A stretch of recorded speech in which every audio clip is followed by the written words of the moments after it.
महेंद्र हमारे साथ मौजूद हैं महाराष्ट्र से। महेंद्र जी नमस्कार, बताइए क्या सवाल है आपका। नमस्ते मैडम, मेरा एसआईपी से जुड़ा हुआ सवाल है। मेरी उम्र अभी 40 इयर्स है और मैं 16,000 पर ईयर मतलब सैलराइज पर्सन हूँ। तो मुझे मतलब मैंने एसआईपी शुरू कर दी है। एक्सिस स्मॉल कैप में 1000, Kotak Mahindra emerging equity fund में 1000, मेरा एसेट टैक्स सेवर में 1000 और यूटीआई फ्लेक्सी कैप फंड में 2000 पर मंथ एसआईपी अभी चालू है और जीपीएफ में 10,000 पर मंथ भी हो रहा है।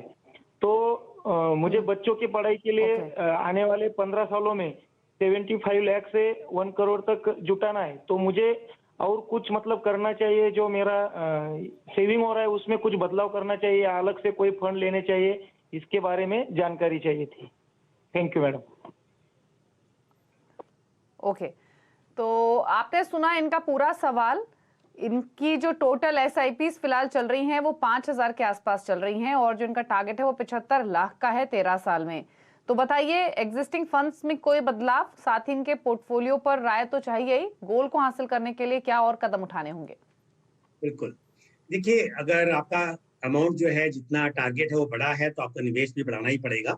तो यहाँ पर अगर मैं कैलकुलेट करूँ कि आपको 13 साल में 75 लाख रुपए जुटाने हैं और हम 12% का अगर एक compounding annual growth rate assume करें तो इस केस में 13,000 रुपया महीना आपको निवेश करना चाहिए अभी से, और हर साल उसको 10% से बढ़ाना भी पड़ेगा।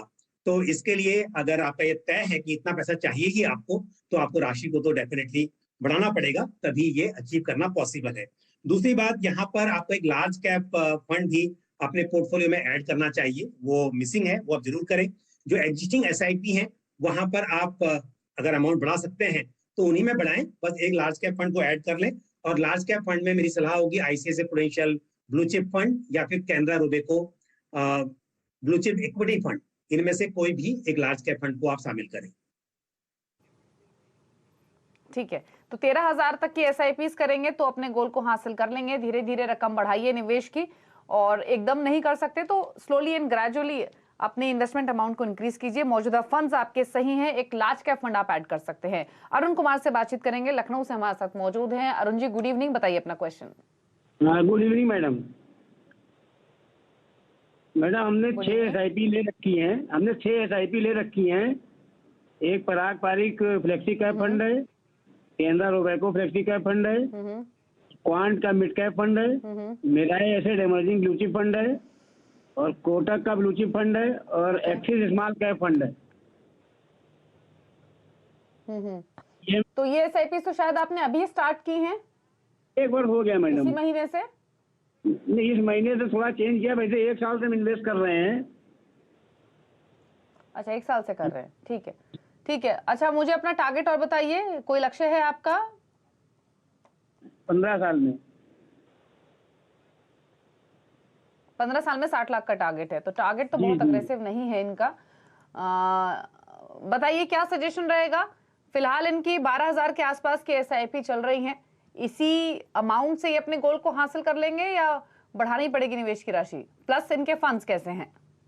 बिल्कुल अरुण जी, देखिए आपने जो फंड सिलेक्ट किए हैं, फंड्स तो अच्छे हैं, लेकिन आपकी एज को देखते हुए ये आप डिसाइड कीजिए कि कितना जोखिम आप ले सकते हैं। हालांकि लक्ष्य भी आपका बहुत बड़ा नहीं है, 15 साल का आपका नजरिया भी है, जो अच्छा खासा टाइम है, क्योंकि आपने स्मॉल कैप फंड्स में भी निवेश किया हुआ है।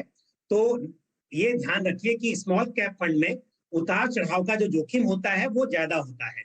तो अगर आप कंफर्टेबल हैं तो बिल्कुल इन सभी स्कीम्स के साथ बने रहिए।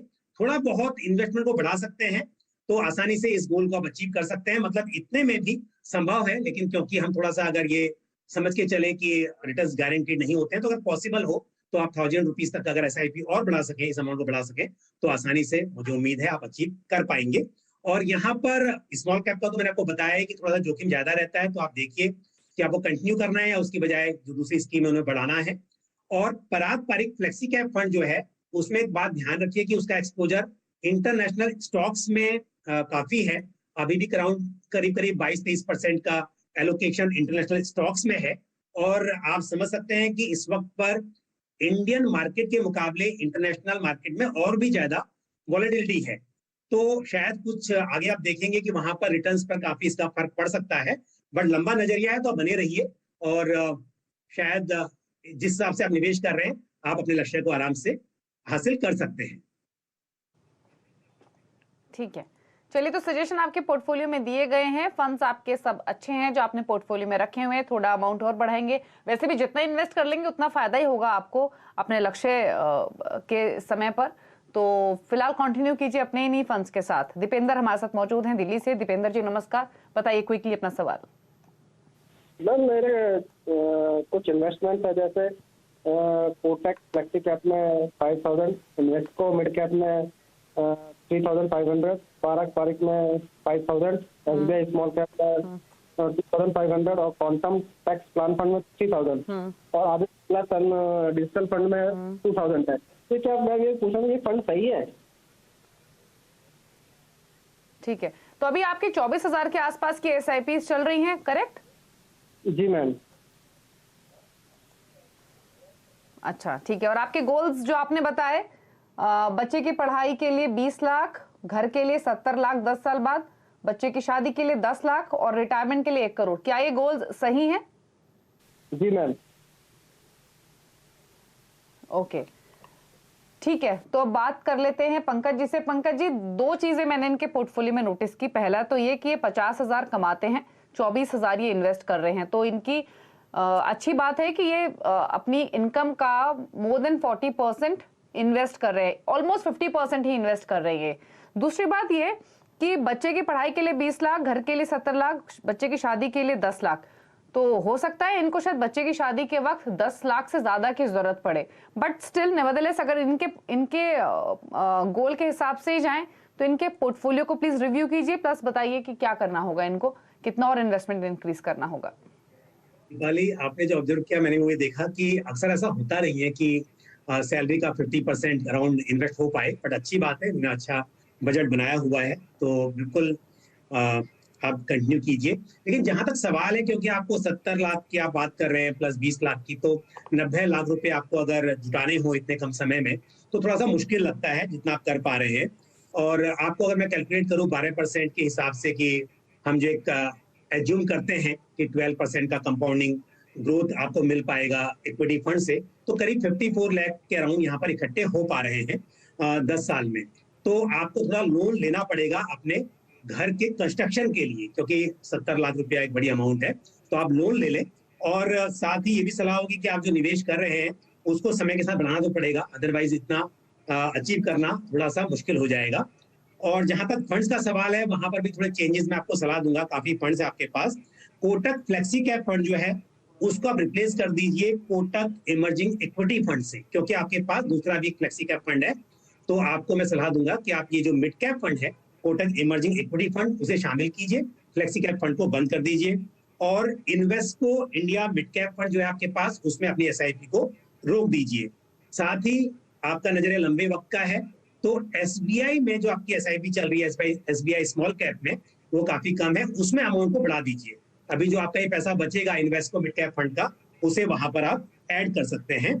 तो इस तरह से आपके लिए पॉसिबल होगा अपने गोल्स को अचीव करना।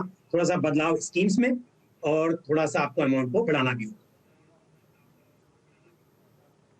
ओके, चलिए, तो ये सजेशंस आपको आपके पोर्टफोलियो को लेकर दिए गए हैं। थोड़े बदलाव करने की जरूरत है, कुछ फंड्स में आपको स्विच करना होगा, खुद से एग्जिट करना होगा।